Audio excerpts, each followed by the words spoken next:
An East Pittsburgh police officer was less than 3 hours into his first shift with the department on Tuesday when he fatally shot a 17-year-old high school student as he fled a traffic stop. Lee Merritt, a lawyer representing the family of Antwon Rose II, said on Thursday he does not see justification for the use of deadly force by the rookie cop against the teen, who he said was unarmed and did not pose an immediate threat. Rose was hit 3 times in the back after a car he was a passenger in was pulled over in connection with a drive-by shooting that occurred little more than a mile away a few minutes earlier. When the car was stopped, officers ordered the driver out of the vehicle and handcuffed him. Shocking video shared on Facebook shows 2 people, one of them being Rose, flee the vehicle and an officer firing 3 shots in quick succession at the boys moments later. At the time the shots are fired, both men had their backs to police, so it is believed the 17-year-old was shot from behind, though Allegheny County Superintendent Coleman McDonough declined to comment on where the bullets entered his body. McDonough told reporters on Wednesday Rose was unarmed when he fled, though 2 guns were found on the floor of the car. City officials said the officer, a man in his 20s who has not been named, was sworn in less than 3 hours before the shooting, but had been with the department for 2 weeks and had 8 years of law enforcement experience. Share this article. Share. According to a statement from the local police department, Rose was pronounced dead at 9:19 p.m. after he was taken to McKeesport Hospital about 40 minutes after the traffic stop began. The car in which Rose was a passenger, a blue Chevy Cruze punctured with bullet holes, was pulled over after it matched the description of the vehicle linked to a drive-by shooting that took place in North Braddock a short time earlier. In that incident, a 22-year-old man was shot in the abdomen but returned fire and survived. Video from the scene of the East Pittsburgh shooting showed a young man being put into an ambulance was shared to social media and appeared to show paramedics performing chest compressions.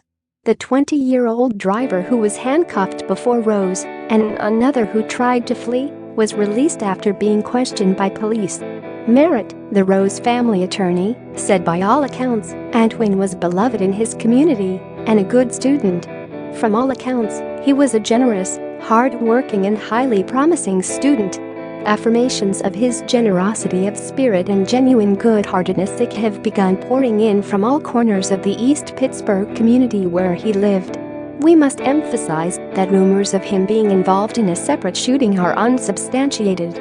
We know he was not armed at the time he was shot down, that he posed no immediate threat to anyone, and that, significantly, the driver of the vehicle he occupied was released from police custody. The officer involved in the shooting has been placed on paid administrative leave and has not been interviewed by police. The officer was not wearing a body cam at the time.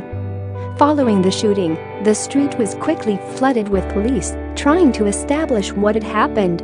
Locals took to social media to broadcast the reaction as dozens in the town of about 2,000 flocked to the corner to see what had happened. In many videos, a woman could be heard crying, and others were heard discussing what had happened and sharing their devastation. While some shared their sadness, others shared their anger. One woman suggested the officer was playing target practice when he shot at the boys and told her followers, "If you're not pissed off, then you're on the other side with them." On Wednesday, locals took to the streets again to protest, blocking off a major intersection on Electric Avenue in rush hour. Video shows a large crowd chanting Rose's name, while some hold placards calling for an end to police violence. Others yelled, "No justice, no peace, and turn up, don't turn down, we do this for Antwon." When it began to rain, many stayed out, pulling out umbrellas and gathering under a bridge. Dozens more sat down in the middle of the street in the pouring rain to continue the protest. A second rally is scheduled at the courthouse for Thursday, and Antwon's funeral will be held on Monday. A GoFundMe has been launched to help the family with funeral arrangements and has raised more than $1,000 in just 2 hours.